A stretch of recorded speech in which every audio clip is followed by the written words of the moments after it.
On everybody, I'm back with another video, and today's video is going to be analyzing Thomas Tuchel's first game in charge of Chelsea. And first, before we start, this is going to be a bit of a hybrid video. So I'm going to start off with some tactical board stuff and then get right into some game images using keyframes. So I'll post a link for keyframe down below. It's really easy to use and you can produce content really quickly with it at a high quality. So the link for that will be below.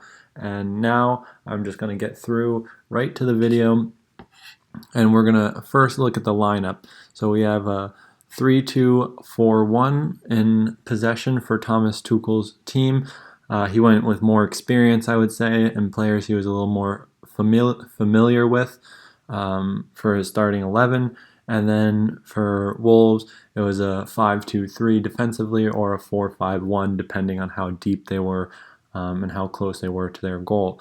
But let's get right into it because there's a lot of little details, even though Thomas Tuchel had only one day in charge of his team. So all the concepts will probably change in the next couple weeks, but we'll see how the structure changes, and it'll be really interesting to see. But so right now, Chelsea had built up with a back three and a double pivot, and the relationship between the back three and double pivot was really clear. So what I mean by this is just a few things.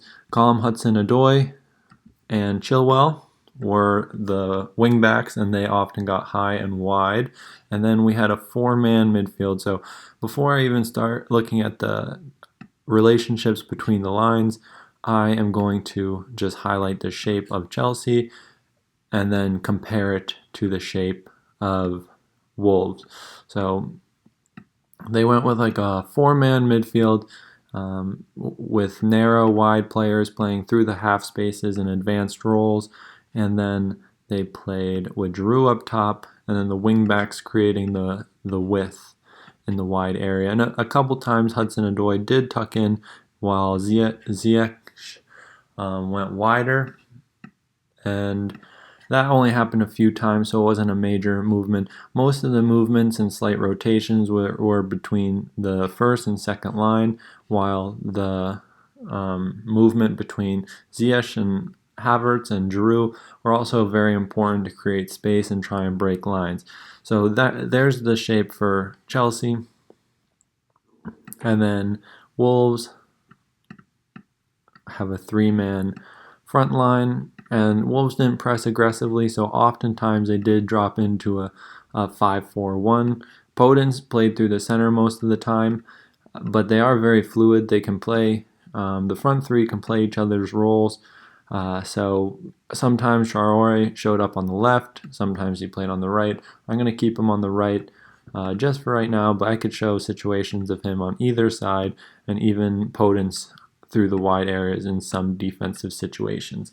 So this was how it shaped up, and pretty much Chelsea's aim was to create diagonal passing options and really try and access the players between the lines in the half spaces through Havertz and Ziyech. And my bad if I'm pronouncing his name wrong. We've got a lot of contradicting opinions, so keep letting me know how to say it, and I'll keep changing it based on what the majority of people say. So let's get back to it. So the key aim was to get Havertz and Ziyech on the ball between the lines and with superiority to go forward. And so oftentimes this started with the build-up phase. We see that Thomas Tuchel is very adamant on his positional play approach and creating diagonal passing options and creating number balances through the thirds of the field and through the five vertical corridors. So the first instance, and how I mean by this, is the more the sixes go towards the half spaces, the more the center backs enter the wide areas. So a little bit like Atalanta, but obviously not as extreme by any means. And their back line will even shift. So if the ball is played in Jorginho, then Azpilicueta will be in the wide area, and the relationship between him and Hudson-Odoi will be diagonal. So Hudson-Odoi is in the exterior wide corridor. And I'm just going to highlight this point really quick for you guys.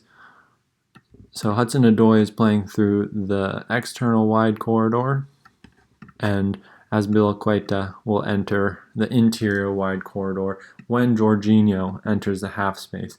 And what this does is it creates a two-man occupation of the half space, so it doesn't overload the half space, and it creates diagonal passing options.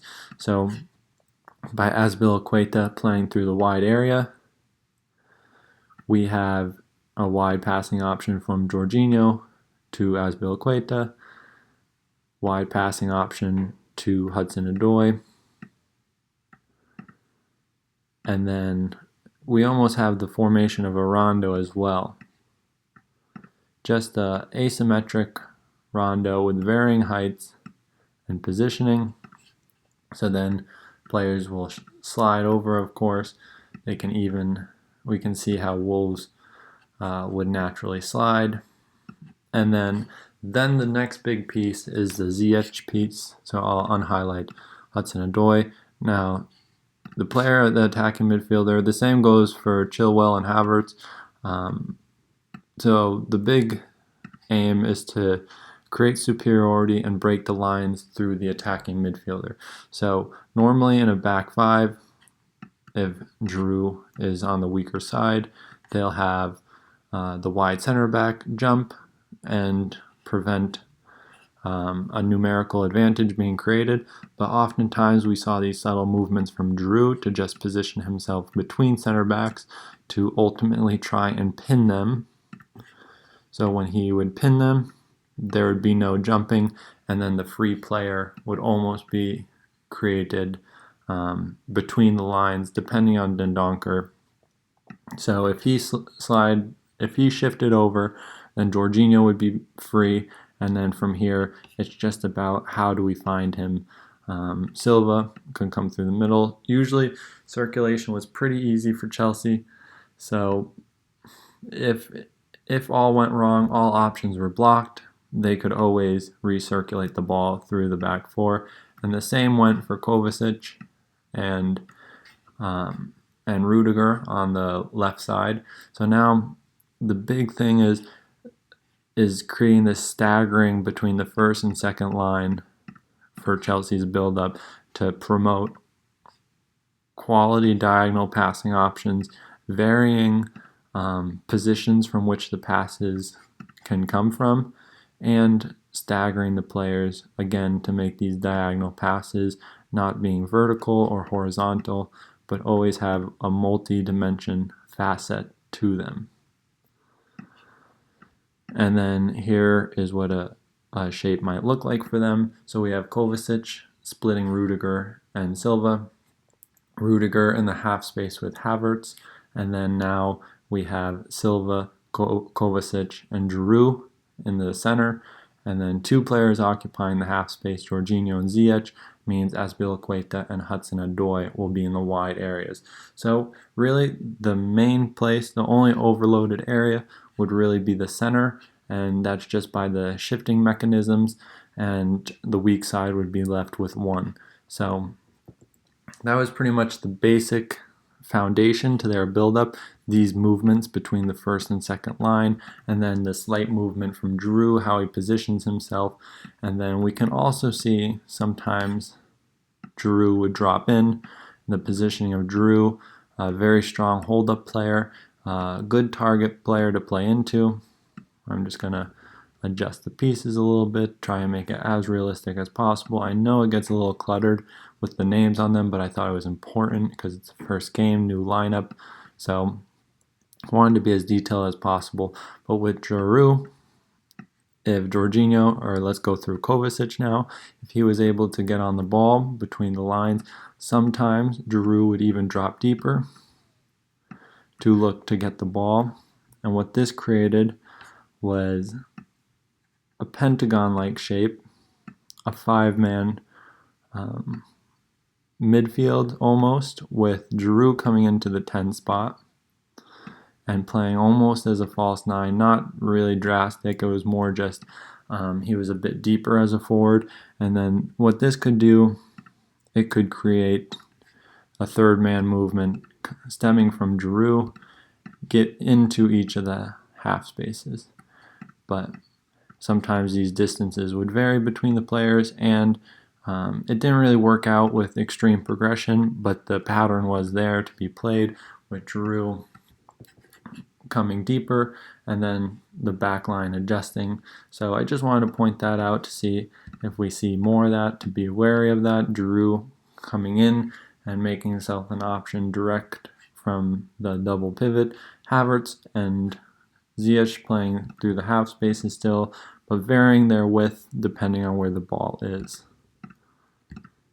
So now the last thing I really want to talk about with Chelsea, for right now in the first half especially, they did show signs of a really good counter-pressing team, which was nice to see. And based on their structure, it was set up quite well for this as well. So here we can also see their pressing, some of their pressing mechanisms at play, but I'm just going to organize the players into more of a low block and more of a counter pressing system. So right here,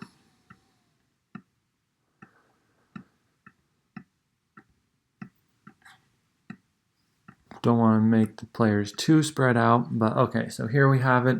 Now the counter pressing system, we'll have potence a little further, so playing against a 4-5-1. Now the positioning of the offensive players not only provides options into the half space and center, but it also increases their players of influence in the transition phase. So Chilwell, he can be responsible for Semedo. Havertz can create dual superiority between Traore and Bali. Kovacic controls Neves and Potence. Jorginho, likewise on the weak side or on the other side, since the ball's in the center. I'm just trying to move the arrows. And now we see that Chelsea have access to pretty much, in theory, all the Wolves players when they lose possession of the ball. And I'm going to delete this too because it's not necessary anymore to show the patterns. And now we have players able to also jump if need be, depending on what ball side they are. So if the ball is lost here, obviously Rudiger would not jump to press. He would cover, and Azpilicueta would able to counter press and shut off the outlets. So just a quick thing, and the thing with counter pressing is that these roles aren't really defined. They're more just general guidelines on how things naturally play out, because in transition it is quite unstructured.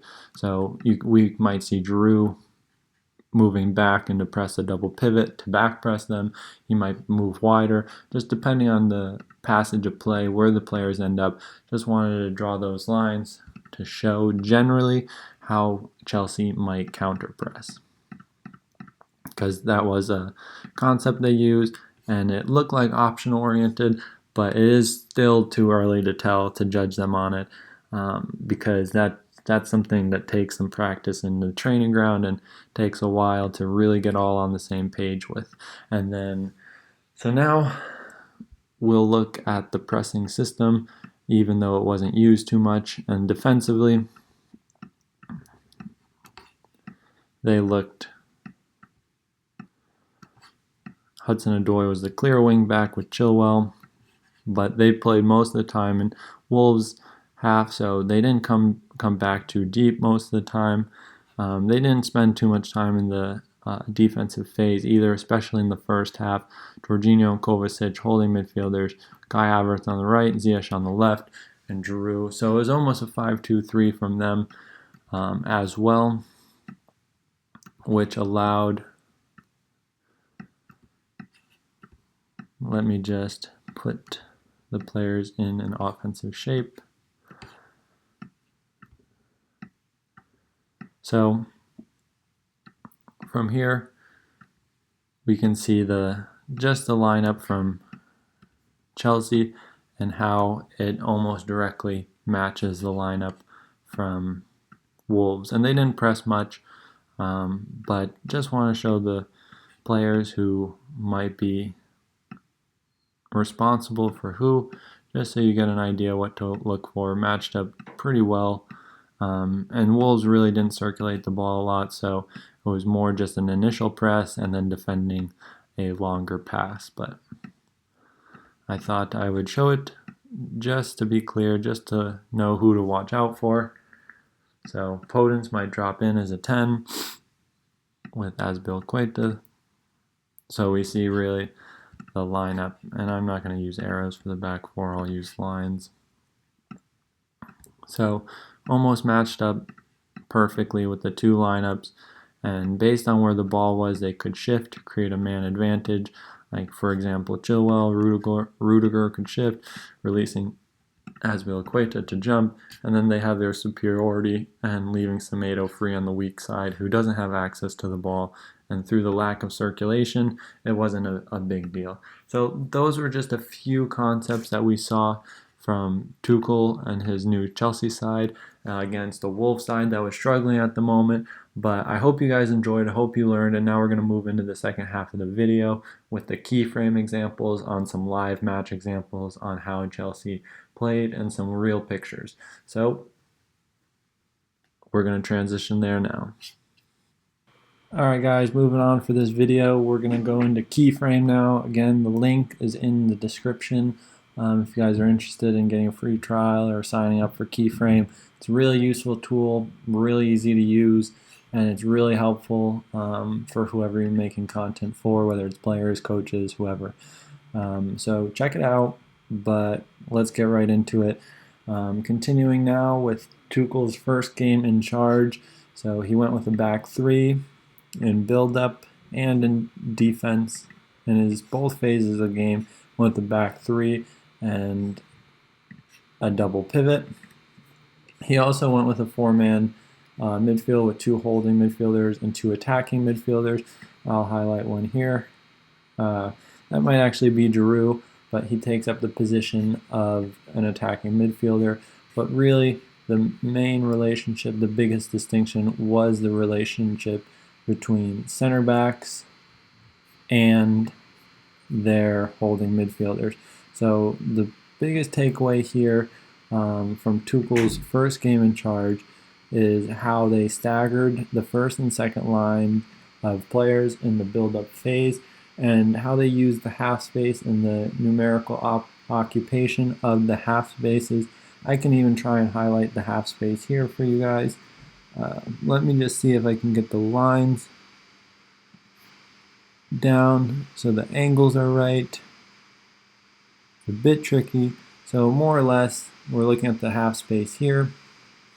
And then on the weak side, where Rudiger is moving into now.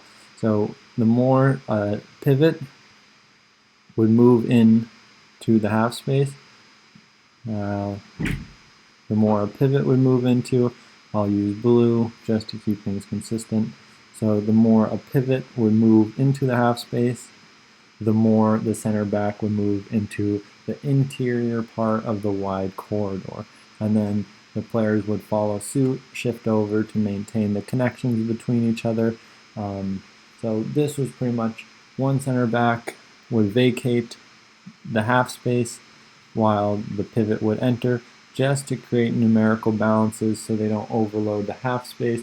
And the only space that would really be overloaded for the duration of the game consistently was the central corridor, and the underloaded area was typically the wide, weak side wide area. So moving on, we can see more concepts arise. So again, just the build-up structure, the 3-2, and we see the players getting a little bit wider now in the center back positioning. On the weak side, Azpilicueta, he's playing as the right-sided central defender, and as the ball is circulating, he gets wider, which is the cue for Jorginho on that side to shift over into the half space to maintain this occupation. And then now we see the attacking midfielder come into the picture. We see the attacking midfielder come into the picture between the lines, and then it would be the same on this side, but he's just out of the picture. So it would be Ziyech and Havertz. They've switched side in this picture, but pretty much they'd be, Havertz would be more on the left and Ziyech would be more on the right. And then we see Hudson-Odoi holding the width as a wingback, and then on this side was Chilwell holding the width on the near side, closest to the bottom of the screen.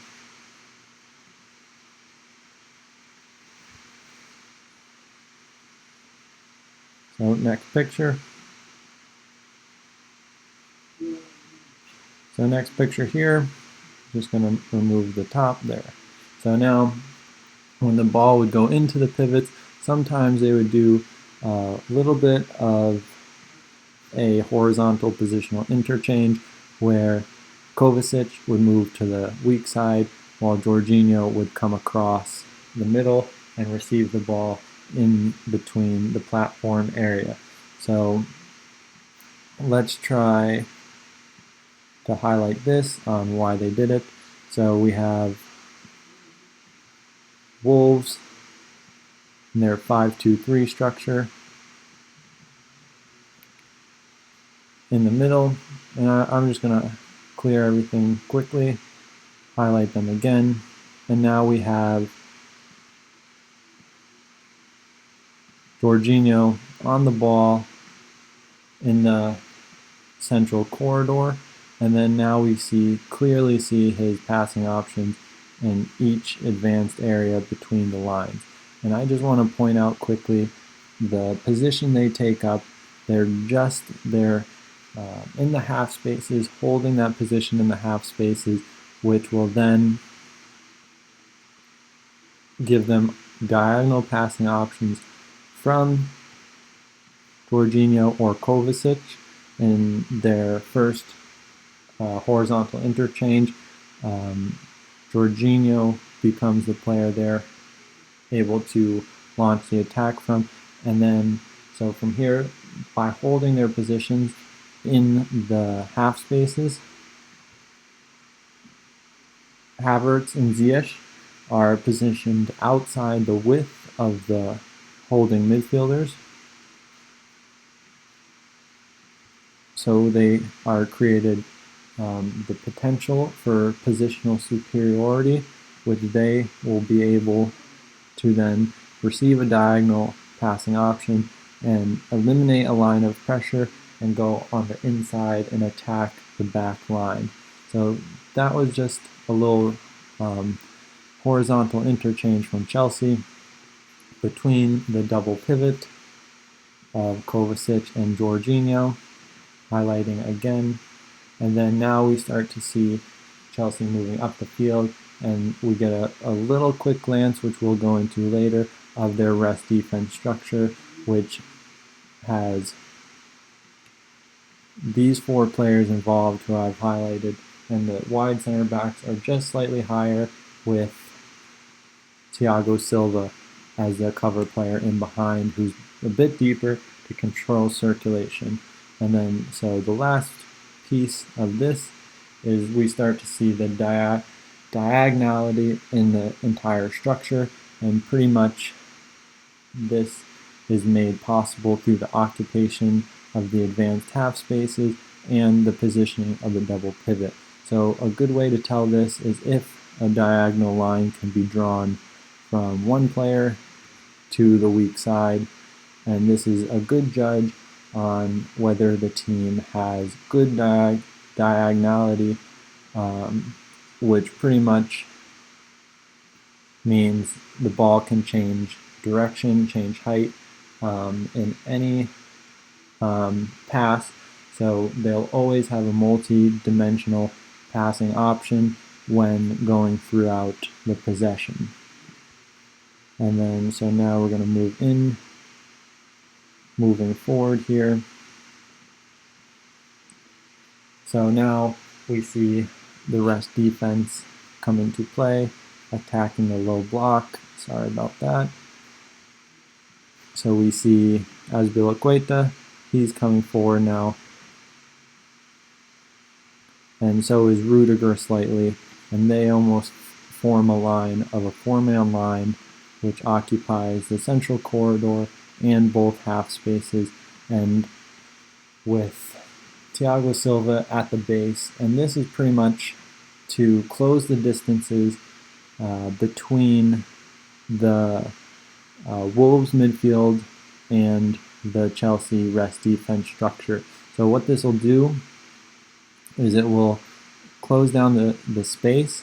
So in the case of a loss of possession, the Chelsea players will have greater access to counter press the Wolves players. So there won't be much time and space in the case of a loss of possession.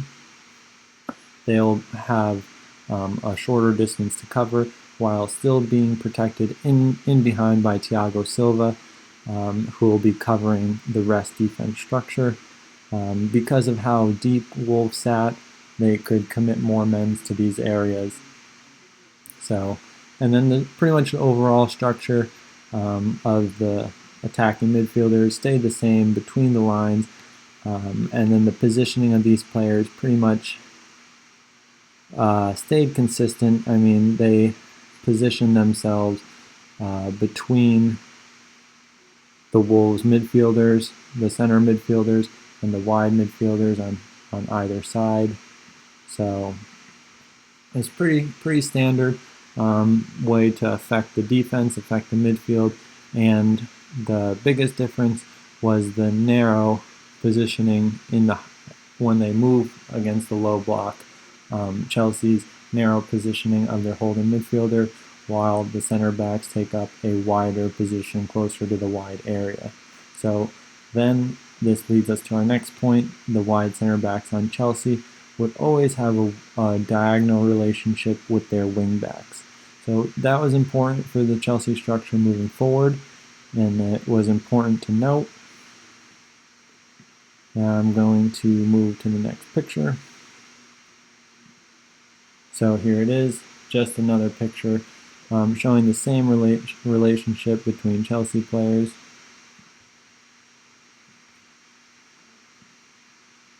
And so there's the rest defense structure, and we can see how the four-man Chelsea structure would line up against the front three from Wolves. And I'll highlight it here. So they have a numerical advantage with covering behind moving forward. And then a better look, we can both see now the attacking midfielders here and here. And then now the staggered relationship they have with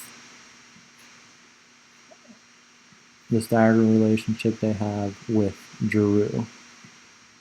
And Giroud, sometimes he would come deeper, progress through the center, which will show, but not often. Pretty much it was using the half spaces to progress around the Wolves block because they maintain good compactness.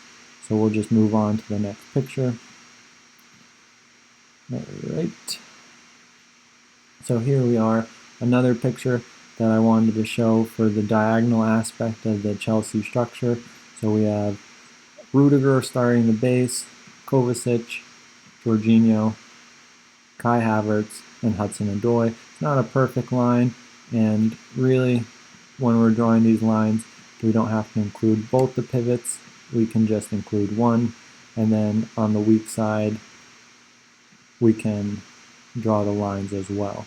So just really clear diagonal lines in the Chelsea structure that can be drawn from multiple players across, and this comes from the staggering positions and the rotation that Chelsea use with the holding midfielders coming into the half space and the center backs moving into the wide areas. It was more prominent on the right side, but both sides did it, as we see here. two holding midfielders are more in the central corridor. Jorginho's a little bit wider, and Chelsea's back line stagger themselves accordingly. Then we can clearly see the four-man midfield here. I'll just highlight again, looking to position themselves between defenders, and they've switched sides again, so they were very fluid in this movement. So now I'll just show the positional superiority created from Ziyech and Kovacic on the ball, and now we can take advantage of these diagonal passing options and create positional superiority in the positioning between the Wolves midfield block and their front three. So the two holding midfielders and front three, we can see how Chelsea look to break it. And then in the next picture, we will continue with this. So then the ball arrives at Ziyech. I'll highlight here. And then now again, a really good look at Chelsea's diagonal team shape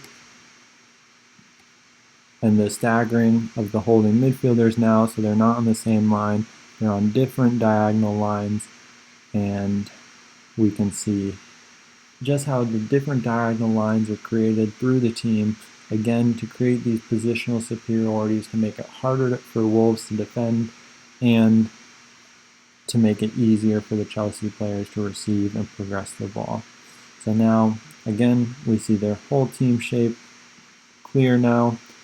One last time, the diagonal structure of Chelsea is just really clear, and Chilwell is a bit deeper, but you get the idea. So now we can move forward, and we see the two attacking midfielders, Giroud holding the width. And now one more quick point I wanted to point out was the positioning of Giroud. When the ball is on one side, Giroud typically would move across the field and position himself between central defenders on the strong side to try and pin them, so they wouldn't have the ability to jump into the midfield. I'll change the color. So these, when they're pinned, they won't have the ability to jump into midfield and occupy the advanced half space and take that option away from Chelsea. So now with this player, with the center back on Wolves being pinned, when Semedo would jump, there'd be free space in behind to access.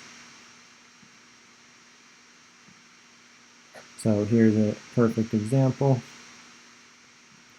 Semedo, it's drawn out. Giroud, he's making his way to the back post now because it's entering the final third. So he moves into the blind spot of his defender. And now we have a 2v1 situation with Semedo, Chilwell, and Havertz. So the benefits of playing in the half space, playing on the outside of the Wolves holding midfielder, is it creates tighter connections between attacking midfielder Havertz and Chilwell to then take advantage of 2v1 situations and potentially access space in behind in the dangerous areas of the field, which I'm just highlighting very quickly. Right there is the space in behind when Semedo jumps and a 2v1 situation is created. So now, looking back at the build-up, we can see again, throughout the game they were really consistent, and with the three-man build-up and then the use of the double pivot, and we can see that the manipulation of the Wolves line to account for this, sometimes midfielders would jump, which would leave space in behind for the advanced attacking midfielders.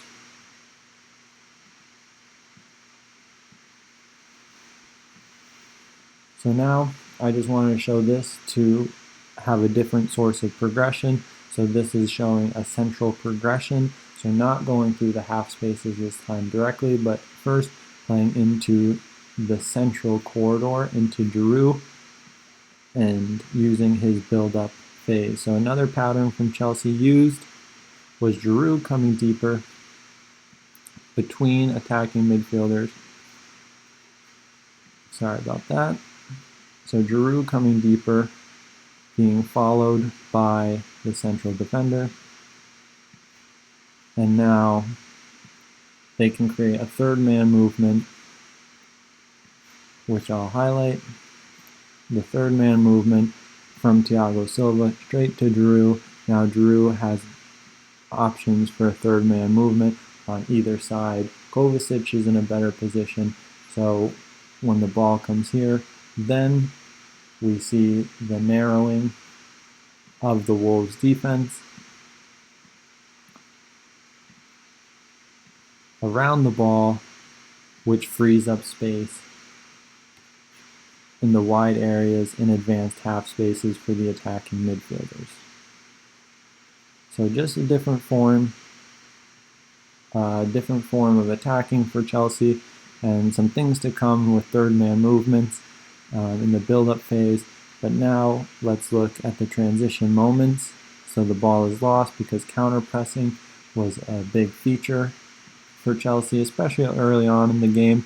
So the ball would be lost, and the Chelsea structure is a bit stretched across the field, but then we see Chilwell come inside, make his retreat back. We see Ziyech coming over to press, and Giroud will be focusing on back pressing. Havertz is just out of the picture here, so that leaves a gap in the half space, but still Ziyech is coming across to press. And then the next picture, we see Jorginho now jumping, because the initial press was broken. And we might even see Callum Hudson-Odoi try and block off the advanced half space. Jorginho jumping now to create pressure on the ball, and Chilwell getting back in the half space to control Adama Traore. So a really good picture would be the tactical cam of this and showing how the rest defense structure can cover this and how they can counter press effectively but maintain their discipline and structure and their cover in behind, which is super important. So now just finishing up, we see the cover in behind. So when Jorginho pressed, he had cover with Kovacic in behind him, and then the three-man back line controlling the outlet ball.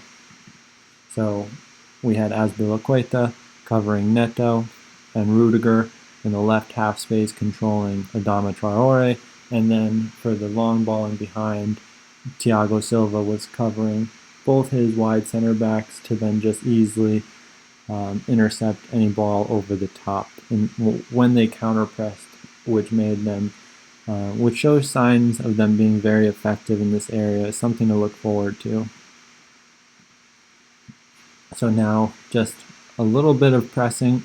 Wolves didn't have much of a positional play approach in the offensive phase. Their chances came as they usually do in transition.